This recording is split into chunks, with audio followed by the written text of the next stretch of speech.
पहले आपके चैनल को जोहार। भारत आदिवासी पार्टी जिला सलूमर के जिलाध्यक्ष आनंद बूझ आज भारत आदिवासी पार्टी के प्रत्याशी भाई जीतू भाई कटारा के नाम, जो जीतू भाई कटारा हैं, उन्होंने इस धरातल पर संघर्ष किया है और धरातल पर आम लोगों के बीच में गए हैं और हर मुद्दे को लेकर सड़क पर उन्होंने संघर्ष किया है। आदिवासी क्षेत्र के अलावा जैसे अन्य क्षेत्रों में वोट मांगने के लिए जाते हैं, प्रचार के लिए जाते हैं, तो लोगों से क्या कन्विंस करते हैं? लोगों से यही है कि उनके स्थानीय मुद्दे, उनकी क्या समस्या है, उन समस्या को लेकर हम लोग दिन रात उनके बीच में रहते हैं और अगर हम जीतू भाई जीत के जाते हैं उन्हीं की समस्या को लेकर विधानसभा में रखेंगे। कितना आश्वस्त है आप जीतू भाई को लेकर के, कितने वोट आ सकते हैं? और जीतू भाई को लेकर हम पूरे आश्वस्त हैं कि अब की बार जीतू भाई भारी बहुमत से जीतेंगे। क्या क्या आपके कांग्रेस बीजेपी के अलावा आपके और क्या मुद्दे नए हैं? हमारे नए मुद्दे ये हैं कि शिक्षा, स्वास्थ्य, रोजगार और स्थानीय मुद्दे, यही लेकर हम विधानसभा में जा रहे हैं। आज यह नामांकन की रैली है, नामांकन की रैली में मुख्यमंत्री जी का भी आगमन है, तो क्या लगता है भीड़ जितने आनी चाहिए उतने आएगी? देखो, कांग्रेस और बीजेपी के मुख्यमंत्री क्या प्रधानमंत्री भी आ जाए तो अब की बार लोग उनके भीड़ न हो पाएगी, लेकिन अब आप उन्हीं के जो बड़े बड़े नेता हैं वो खुद डर रहे हैं कि कांग्रेस और बा पार्टी के जो कार्यकर्ता हैं और वो लोग शेर जंगल में छोड़ रहे हैं, यूँ कह रहे हैं। मैं तो यूँ कहता हूँ कि अब की बार बूथ लेवल पर हमारे जो कार्यकर्ता शेर के रूप में डटे रहेंगे, उनको ये मौका नहीं मिलेगा कि प्रचार करने का, इसलिए वो डर रहे हैं कि ये शेर बूथ पर अगर डटे रहेंगे तो हमारा क्या होगा, इसलिए डर है। बाहर के प्रधानमंत्री और जो सीएम उनको बुला रहे हैं।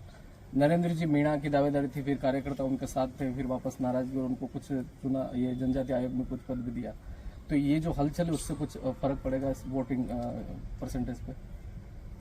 ये हलचल हुई है, उससे बीजेपी में तो कोई नहीं, लेकिन भारत आदिवासी पार्टी के सभी आम जन को पता है कि भारत आदिवासी पार्टी वास्तविक मुद्दे को लेकर चल रही है। भारत आदिवासी पार्टी के जो जनप्रतिनिधि आज दिन तक जो जीत के गए हैं, जैसे राजकुमार जी हैं, थावर भाई हैं, उमेश भाई हैं, ये सब लोकसभा में स्थानीय मुद्दों को लेकर उठा रही है। तो यहाँ की जनता भी उनसे प्रभावित है कि जनता भी चाह रही है कि हमारा नेता ऐसा हो जो हम सेलेक्ट करते और इलेक्ट हम करके भेजे, इसीलिए अब की बार यहाँ की जनता परिवर्तन देखना चाहती है। नामांकन रैली में कौन कौन बीजेपी के नेता आने वाले? नामांकन रैली में हमारे आदरणीय राजकुमार जी सांसद साहब भी आ रहे हैं और थावर भाई विधायक साहब भी आ रहे हैं और आसपुर विधायक उमेश जी डामोर भी आ रहे हैं और बागीदोरा विधायक जयकृष्ण पटेल भी आ रहे हैं। कितनी बड़ी रैली होने वाली है?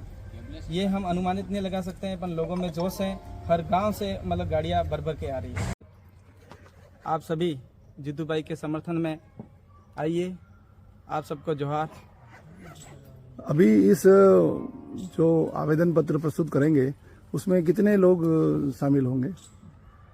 आज दिन तक भारत आदिवासी पार्टी के जो कार्यक्रम हुआ है या इस तरह की कोई भी रैली हुई है उसमें हम अनुमान नहीं लगा सकते हैं, लेकिन आज पूरे इस विधानसभा क्षेत्र में लोगों का जोश और जुनून है।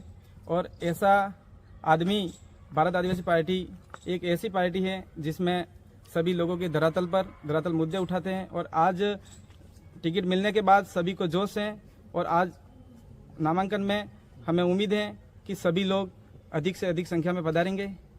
जैसा कि बात करें, नया जिला बना है सलूमर, और किस तरह के जो विकास के मुद्दे हैं, जीतू भाई अगर विजेता रहते हैं तो किस तरह से लोगों को साथ लेके विकास करेंगे, क्या क्या मुद्दे रहेंगे?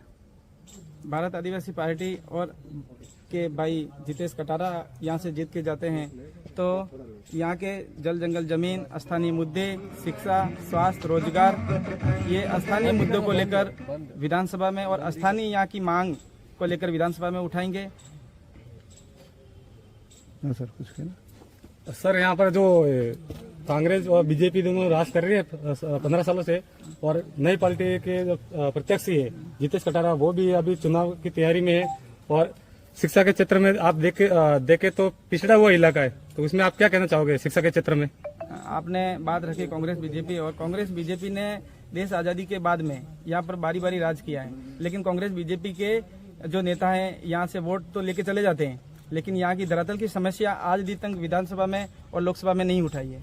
इसी कारण यहाँ की जनता अब की बार नए चेहरा देखना चाहती है जो लोकसभा और विधानसभा में उनके मुद्दे उठाए। और माहौल बाप पार्टी का ही चल रहा है। क्या कहते हैं बाप पार्टी के बारे में लोग?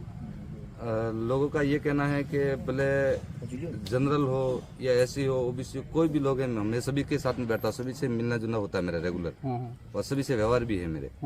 तो सभी यही कहते हैं कि जगदीश जी अब की बार बाप पार्टी आपकी विजय रहेगी भारी मत से। क्या क्यों पसंद करते हैं? सर जो बाप पार्टी का जो व्यवहार है, व्यवहार एक सर देखो, राजनीतिक जो टेम्परेचर बोलते हैं वो धीरे धीरे बढ़ रहा है, लेकिन हमारा जो भारत आदिवासी पार्टी का क्षेत्र के अंदर जो काम है और जो मुद्दे को लेकर के हम काम कर रहे हैं उसको लेकर के काफ़ी उत्साह है कार्यकर्ताओं में, और आपको आज उसका नज़ारा देखने को भी मिलेगा।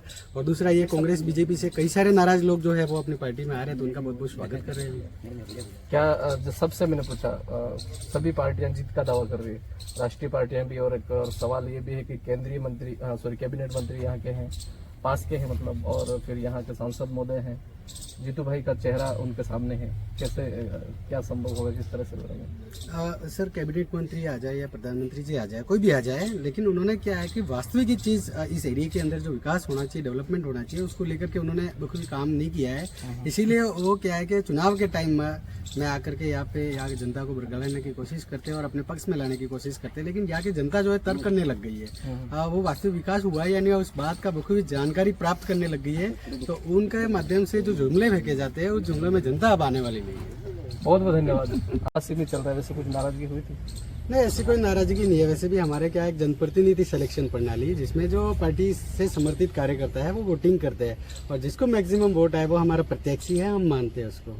आपको ऐसा कुछ लगा नहीं कि काश मेरा भी आ जाता तो? नहीं, देखो वो एक माध्यम है, हमारा जो चुनाव जो लड़ रहा है वो कार्यकर्ता ही लड़ रहे हैं, यहाँ की जनता ही लड़ रही है। जीतू भाई एक चेहरा है, वो माध्यम है, वो यहाँ की आवाज जाकर के सदन में उठाएंगे।